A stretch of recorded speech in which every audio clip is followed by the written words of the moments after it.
j'essaie de répondre à une question très pertinente en fait. Et on a tous tendance à remettre au lendemain, enfin les gens qui étudient l'islam de près tous les jours, quoi, donc ont beaucoup d'heures de travail qui se trompent ou pas. On a beaucoup d'heures d'attention, hein. Moi c'est, je dirais, 6 heures par jour depuis plusieurs années. D'expliquer pourquoi les gouvernements occidentaux s'écrasent devant l'islam, permettent l'interdiction du blasphème,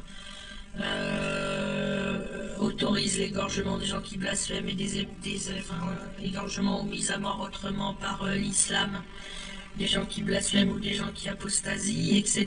Et pourquoi même parfois on observe que les monstres que forme l'islam, enfin les manifestations monstrueuses commandées par l'islam, se retrouvent parfois avec des alliés très inattendus, improbables. Par exemple, on a eu il y a quelques mois des macronistes qui se mettaient à venir, comme dans une cour maternelle, un enfant se prend des coups de pied par deux, trois sadiques, deux, trois bourreaux insensibles, et puis vous avez 5 personnes qui arrivent en courant et qui mettent des coups de pied aussi, elles veulent aussi taper. Eh bien, on a eu la Macronie qui s'est mis à taper sur les apostats, genre on veut participer. Voilà, la Macronie, je veux dire, quelques tweetos, et qui prenaient visiblement un grand plaisir. Après, ils se sont fait un peu démasquer, on les a plus ou moins... je sais que j'ai vu des tweets qui les enregistraient, ils ont dû... Enfin, c'est un peu comme dans Orange Mécanique, ils ont dû se relever le lendemain matin en se demandant s'ils n'étaient pas devenus fous. Bref, du coup, ça peut laisser croire qu'il y a des adhésions idéologiques à l'idée que on devrait se soumettre à l'islam et que au fond, ce serait pas un processus complètement forcé, complètement guerrier et terrorisant qui amène là, mais qu'il y aurait une adhésion pas, voilà, une sorte d'adhésion. Alors bien sûr, on a LFI qui est islamo-gauchiste explicitement et qui est depuis le 7 octobre qui a fait, alors dans l'espace privé de manière explicite, en public de manière plus cryptée, sa déclaration qu'elle fait que Hitler avait raison, je cite certains LFistes, etc. Donc du coup ça donne encore plus l'impression qu'il y a une adhésion, une idéologie réellement, voilà. Et les gouvernements occidentaux, Macron qui fait semblant de croire que juif ça a quelque chose à voir avec la religion, qui dit nos concitoyens de confession juive et qui ajoute aussitôt il faudra aussi lutter contre l'islamophobie. Donc devant un tel, alors je rappelle, hein, les gens ne le savent pas toujours, mais juif c'est une notion totalement laïque, c'est un état civil, ça n'a strictement rien à voir avec des questions religieuses, et un président de la République, alors s'il n'est pas scientifique c'est une chose, mais il est littéraire, il a des conseillers, il balance pas un scud antisémite comme ça dans une conférence de presse sans le faire exprès. S'il a dit citoyen de confession juive, qui signifie qu'il adhérerait à une religion, bien évidemment l'expression était préparée, il avait décidé d'accuser les juifs, c'était un pur scud antisémite, pour des raisons un peu mystérieuses que je connais pas. Mais bon, on peut fouiller et c'est pas le sujet. Donc pourquoi l'Occident? Alors en fait tout ça c'est des leurres. Enfin tout ça c'est ce sont des apparences. L'Occident n'adhère pas à l'islam et n'a pas volonté de lui obéir. Les dirigeants savent que l'islam est une maladie grave qui devient même un handicap chez certains. C'est là que certains sont transformés en monstres irréversibles, ils ne ressentent plus, ce ne sont plus ni des êtres humains, ni même des animaux. Ils sont totalement anesthésiés, ils ne ressentent pas, ils agissent de manière automatique, ils appliquent un algorithme assez simplifié qui émerge du Coran et de la Sunna. Dans les cas les moins graves, on ressent encore un peu, mais uniquement sur la droite, honneur, déshonneur, orgueil, vexation. Mais on est très très immunisé contre la douleur physique, on n'a plus aucun sens du bien et du mal, etc. Et de manière générale, l'islam, de par le danger qui fait courir à ses captifs de les amener vers ces maladies graves, les chefs d'État, les services, tout un tas de services sont au courant, et par ailleurs, et ça va être le début de l'explication, tous les chefs d'État au monde savent que les religions sont des escroqueries pour une raison très simple, c'est qu'ils ont accès à beaucoup plus d'archives que que les gens normaux, que les peuples, quoi, que les gens moyens. Et ils ont beaucoup d'explications d'ailleurs sur comment se sont mis en place ces mafias, etc. Ce qui se passe, c'est que, et je sais que ça peut rendre triste, heureusement je fais peu de vues sur mes vidéos, mais pour ne pas dire qui se compte sur le doigt d'une main, je sais que ça peut rendre triste les gens qui vont l'entendre, mais ce qui se passe, c'est tout simplement que l'islam, c'est une armée de monstres, enfin c'est une mafia globale, donc c'est hétérogène, vous avez des secrétaires, vous avez des publicistes, des gens qui vont faire des discours dans les médias et qui ne sont pas musclés, mais vous avez aussi une armée de monstres. Donc comme je l'ai dit, la plupart du temps ces monstres sont des machines, c'est-à-dire qu'on n'a pas besoin d'inventer des soldats ou des drones, on les a déjà dans l'islam, c'est-à-dire qu'ils sont désactivés de toute capacité de ressentir, qui ne sont plus des humains. Et donc l'islam c'est en fait une énorme machine, une énorme multinationale puissante, tout simplement puissante. Et j'ai expliqué dans une autre vidéo qui est juste avant celle-ci, si vous mettez la liste de mes vidéos dans l'ordre où je les mets, pourquoi et comment c'est simple. Comment c'est simple d'avoir cette entité monstrueuse qui est une maladie. Et en même temps elle est puissante. Et elle est puissante parce qu'elle est une maladie, mais en plus elle est puissante parce qu'elle est ratée. C'est une religion ratée. Au départ c'est un machin qui voulait se faire passer pour une religion, mais très vite la plupart des gens normaux ont très bien démasqué que c'était un réseau de pédocriminalité et de traite des femmes. Donc c'est parce qu'au quotidien l'islam c'est ça, c'est pas on amuse la galerie en allant dans les mosquées, mais en réalité on parle que de femmes, de sexe, et évidemment d'achat et de vente de femmes, puisque ils utilisent le mot mariage pour les occidentaux, mais ils achètent et ils vendent les femmes comme de la marchandise. Une femme a toujours un propriétaire en islam, les propriétaires se les revendent, ils peuvent les violer autant qu'ils veulent, c'est une règle islamique, même une fillette de 3 ans peut être violée en islam sans aucun problème. Je ne parle pas des sociétés musulmanes qui ont amendé en partie l'islam, souvent sous la pression des occidentaux, c'est-à-dire que si on les avait laissé faire, évidemment ça continuerait de violer à fond les manettes des fillettes, mais ils sont amendés, ils se sont un peu, voilà, il y a eu, là je parle vraiment du mécanisme de l'entité, de ce réseau de crimes et de pédocrimes contre l'humanité, obsédé sexuel et organisé pour se faire passer pour une religion. Bien sûr, c'est lui qui crie le plus fort à la pudeur, mais c'est toujours comme ça dans la vie, c'est le plus dégueulasse qui fait semblant d'être le plus prudent, c'est un grand classique. Donc vous avez ce système, et ce système il est mondial, enfin il a moins touché l'Asie, mais il est mondial, et c'est un pays sans, comment dire, ça ressemble un peu à une espèce d'armée de mercenaires très, très puissante. Alors, il interdit évidemment le blasphème, donc toute personne qui est identifiée à blasphémer sera exécutée, torturée ou malmenée autrement, mais de manière en général très intense. Il le fait dans le monde entier, c'est-à-dire que vous pouvez pas écrire un livre qui critique l'islam, même si vous êtes en Californie ou en Amérique du Sud. Là-bas, on vous retrouvera moins facilement, mais le risque est quand même élevé, bien évidemment dans le reste de l'Occident. Donc le continent américain, même s'il est un petit peu plus loin, il est un petit peu épargné, il ne court pas de risque. Et dans le reste de l'Occident, vous ne verrez jamais, ou très rarement, et en général il sera étouffé, un livre, un documentaire télé ou un film qui critique l'islam. Je parle bien de critiquer l'islam. Critiquer les musulmans, il n'y a pas de problème, c'est un truc que les musulmans adorent faire, et adorent qu'on les critique, ça, c'est compliqué, mais c'est pas un blasphème de critiquer les musulmans, parce qu'ils estiment que c'est, comme ils sont un peuple de pécheurs, ce n'est que leur rappeler qu'ils pêchent, voilà. Donc c'est pas un blasphème de critiquer les musulmans. Ce qui est un blasphème, c'est d'écrire les versets sataniques, ou de dire que, ou d'informer le public que le prophète était un violeur de fillettes, des trucs comme ça, de dire que le Coran c'est de la merde, etc. Là, vous êtes exécuté, sauf si vous n'êtes pas retrouvé. Voilà. Et après, comme il y a un système de blasphème anonyme qui se développe doucement, bénévolement, avec beaucoup de courage, et d'apostasie anonyme sur les réseaux sociaux. Évidemment, ils ont plus de mal à trouver les émetteurs de blasphème, mais ils traquent ceux qui oseraient le faire publiquement, tout autant qu'avant, ce qui fait que vous n'espérez pas voir un jour un film qui raconte la monstruosité de Mohamed, comment il a violé, comment il a acheté Aïcha, comment il a violé, alors qu'évidemment sur tout autre thème il n'y aurait aucun problème. Sur l'islam, vous n'entendrez jamais aucune critique.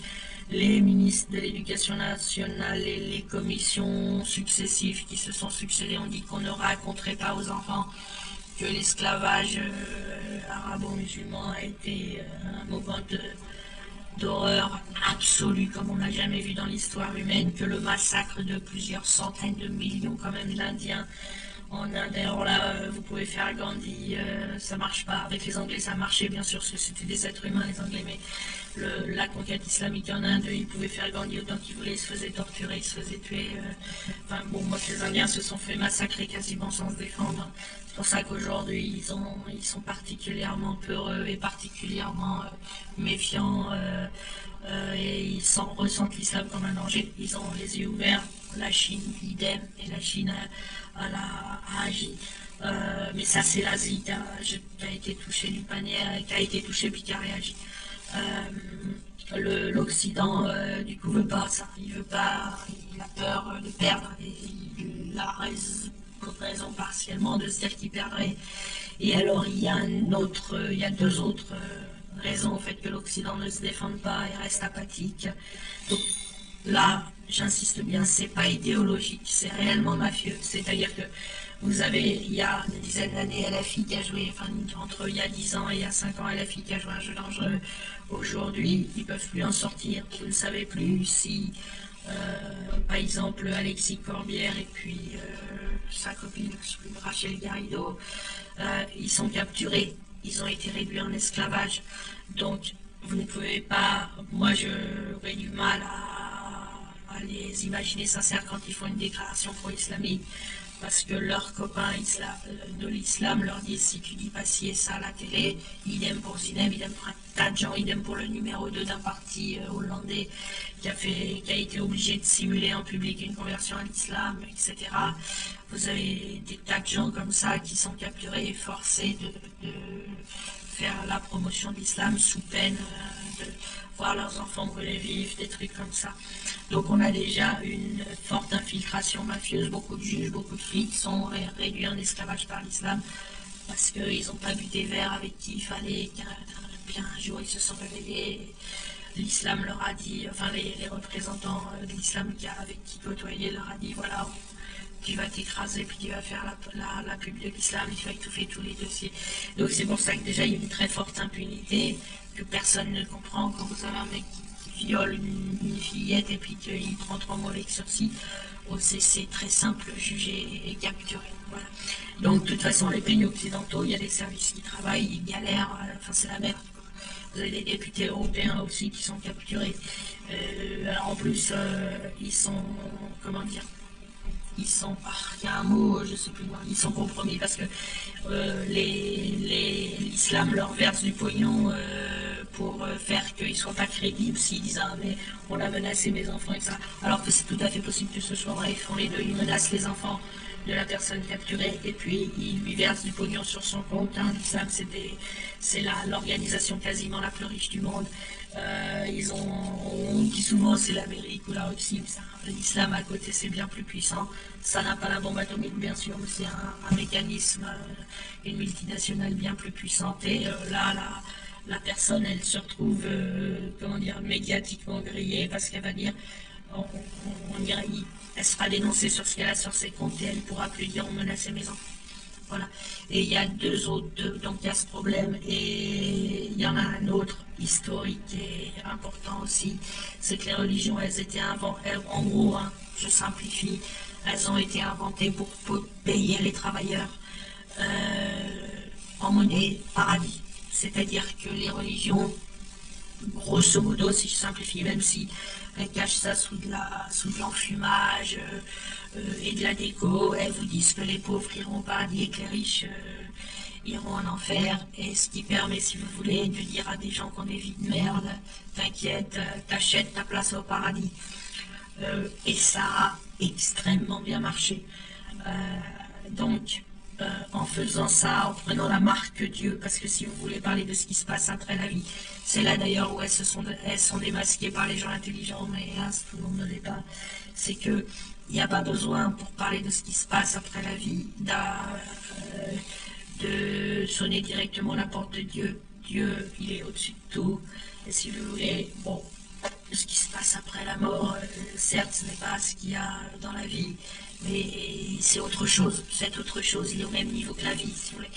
Et c'est là où les religions se sont disqualifiées, puisqu'elles ont pris comme elles se sont auto-déclarées porte-parole de Dieu, secrétariat de Dieu. Elles utilisent la marque Dieu sans l'avoir acheté, entre guillemets. Et elles disent que ce qui se passe après la mort, c'est Dieu qui s'en occupe directement. Dieu, vous ne le voyez pas dans votre vie, vous ne le verrez pas non plus après votre vie. Vous verrez autre chose, vous aurez des tas de... Voilà. Mais c'est des paysans. C'est des paysans, un seul mot, du verbe se dépayser, voyager, c'est exotique ce qui se passe après la vie. Ça n'a aucune raison d'être plus géré par Dieu que la vie elle-même. Mais c'est pas ça. Les religions, elles ont fait simple, elles ont dit voilà, Dieu te prend en charge, tu mets soit en enfer, soit au paradis. Si tu nous obéis, il te mettra au paradis. Si tu nous désobéis, il te mettra en enfer. Par ailleurs, pour qu'il n'y ait pas de jaloux, elles disent les riches iront en enfer. Voilà. Et donc vous avez un habillage marketing de cette astuce qui essaye de rendre ça crédible. Alors là, les religions, on va dire, sérieuses, qui ont été montées il y a plus longtemps, ont eu le temps d'affiner, si vous voulez, le papier peint de cette escroquerie. L'islam, lui, c'est une religion ratée qui a été faite par une petite secte juive dissidente judéo-nazaréenne. Merde, putain, j'ai encore oublié leur nom, putain, c'est pas vrai. Ben, c'est une petite secte qui pensait qui croyait au Messie, quoi.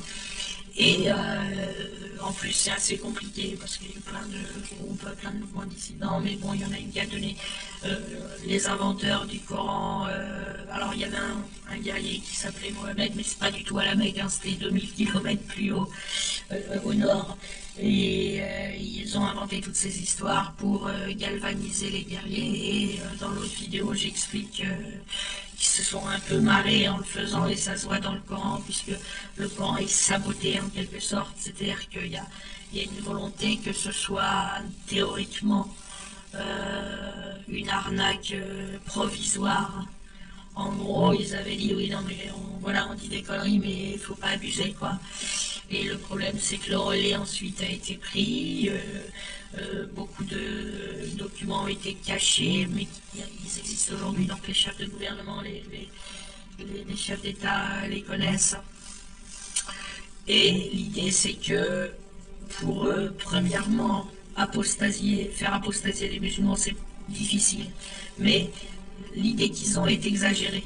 C'est-à-dire que Macron est persuadé que les banlieues vont mener un djihad, s'il dit du mal de l'islam, par exemple. Et il a tort, mais il ne le sait pas.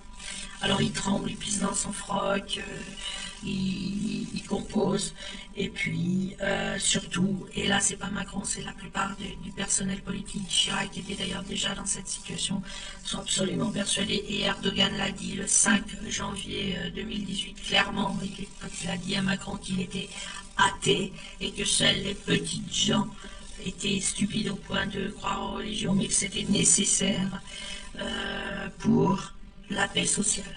Il dit, voilà, on va pas... Si vous faites disparaître les religions, ça c'est l'idée d'Erdogan, vous aurez des révoltes sociales, parce que les gens, vous ne pourrez plus leur offrir le paradis, donc ils vont pas dire j'accepte d'avoir une vie de merde et je me révolte pas. Et dans la culture des chefs de gouvernement mondiaux, cette idée que les religions sont utiles à la discipline est extrêmement ancrée. Alors par exemple MBS actuellement il est en train de désislamiser doucement l'Arabie Saoudite sous la pression des Occidentaux, puisque Internet fait monter la radicalisation, donc il y a des mécanismes de compensation extérieurs où on dit bon bah puisque Internet fait monter la radicalisation, faisons-la baisser à l'extérieur. Mais globalement, ils n'ont pas du tout envie de développer un front franc et cash. Ils sont persuadés qu'ils auraient à faire un vrai djihad en face et ils ont peur.